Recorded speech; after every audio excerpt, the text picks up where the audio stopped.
What's up, guys? Welcome back to another Stay Fresh production. Today we got a list of fragrances that I've actually been thinking about for a long time, because over the past year or more I've actually been getting rid of a lot of fragrances, many of which I knew I wanted to get rid of, but inevitably there are a few fragrances that I actually do kind of regret letting go. So I put together a list of 10 of those fragrances, from the least regretting to the most regretting. We're going to jump right into it. Number 10. This is a fragrance that honestly I'm a huge hypocrite about, because this actually topped my top 10 fragrances for life list that I made maybe almost a year ago now, and lo and behold, I don't have it anymore. This is from the house of Tom Ford, and this is called Tom Ford Noir Extreme. Now, this is a fragrance that I actually really enjoyed, and I kind of fell victim to the influence of others. I actually sent a sample of this fragrance to my brother Jeff to let him try out. He called me up after he received it, and he told me that he didn't like it. In fact, him and his wife on the phone said it reminded them of the inside of a Vegas casino. They said it had this smoky quality to it that they just didn't really like. I basically put it on my skin after that, and I kind of convinced myself that I smelled it in the same way, and as a result it was one of the lot that went out. So unfortunately I got rid of it by influence of others. I had a decision to make, and I chose to go with what was influencing me. But I really do enjoy the smell, and I do miss it, so who knows, maybe I'll get it back. Alright, at the number 9 spot, this is a fragrance that I really had no plans of getting rid of, and in fact it came from no influence from others at all. This is Narciso Rodriguez For Him. I do have a review of it, which you can check out.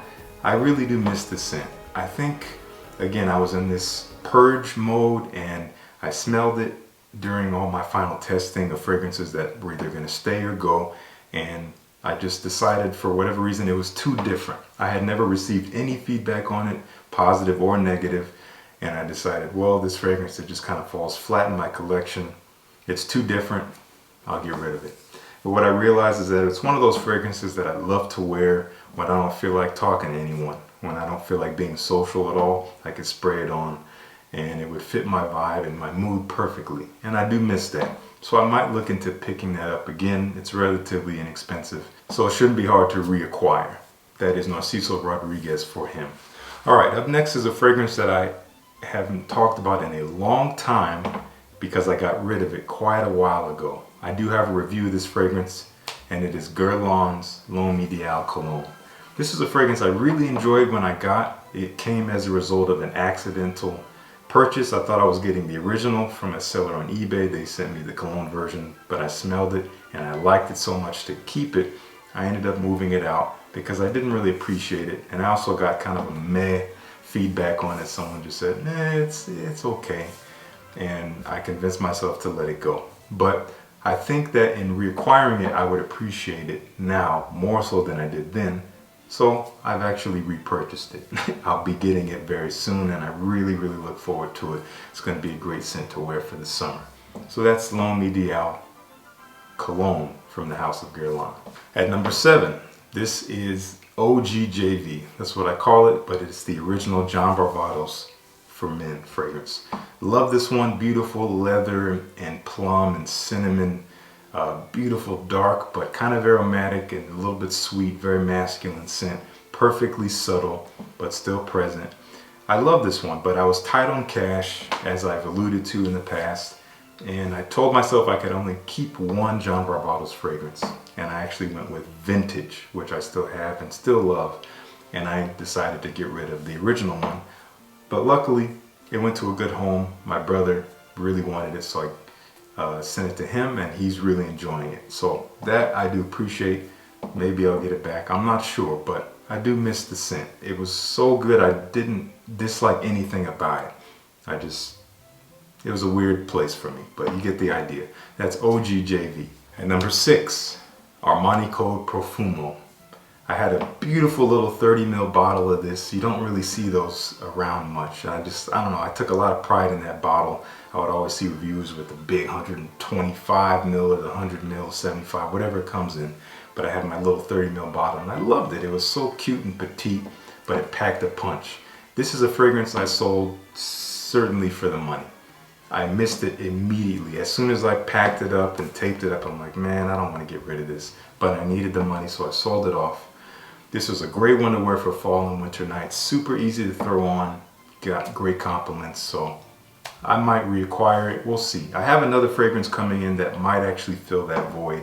Once I get it in and get it some proper wearings, I'll be able to make an assessment on that. But for now, I do miss Armani Code Profumo. All right, number 5.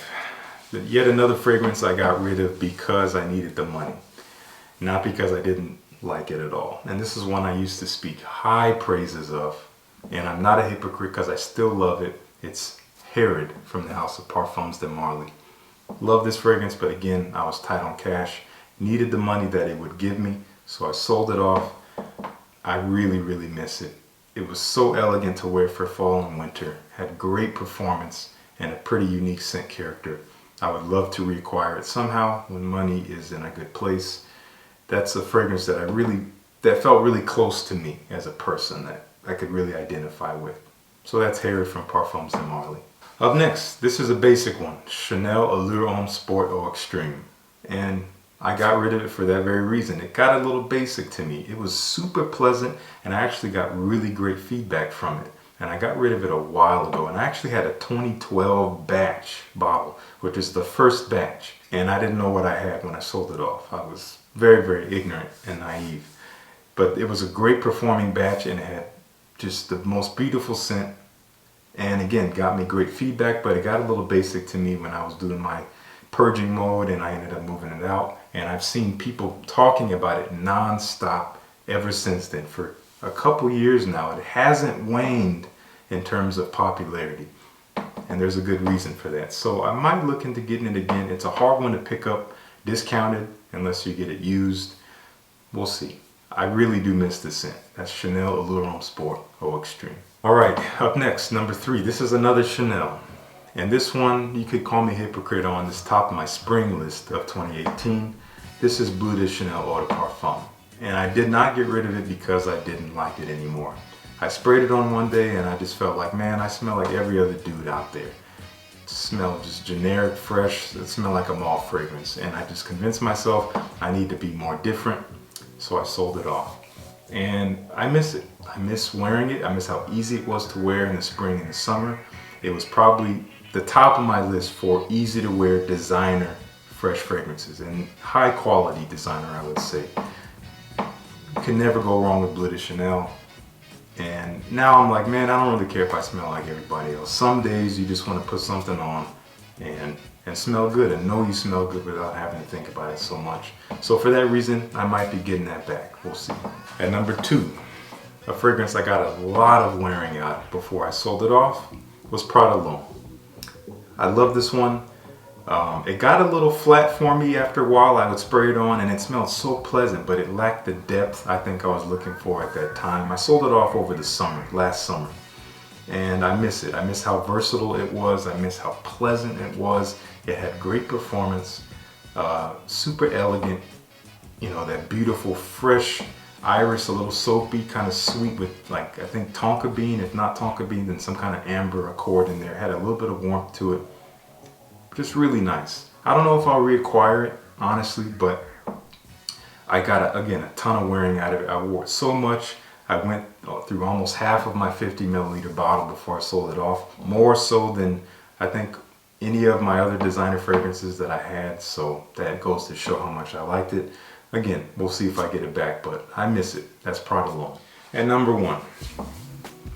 This is a fragrance I would love to try again, to maybe even get a bottle again, but at least try it again, because I had great personal scent memories with this. I can remember spraying it on and being outside and just picking up my sillage and being like, man, I smell fantastic, and it just makes me feel good. And it's hard to explain. It's this very visceral connection to the scent and how it is around you and how you know what's coming from you and how all of those things come together. This is Creed Viking we're talking about. And I've always found it pleasant ever since it came out, ever since I reviewed it, which you can check out here. I never thought I would get a bottle, then I got a bottle, and then I actually got some feedback that it wasn't so great. So I convinced myself, oh, I don't need it. I have other creeds. I have Green Irish Tweed. I have a Ventus. I'll be fine with those. So I don't need this one. But now I miss it. I miss that scent character. It's a little old school, but it has a modernity to it.